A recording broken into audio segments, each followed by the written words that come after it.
അതെ, ആദ്യം ഗണപതിക്കാണെന്നല്ലേ.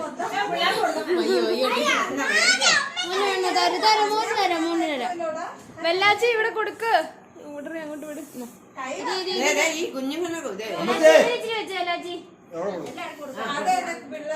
എനിക്ക് വേണം.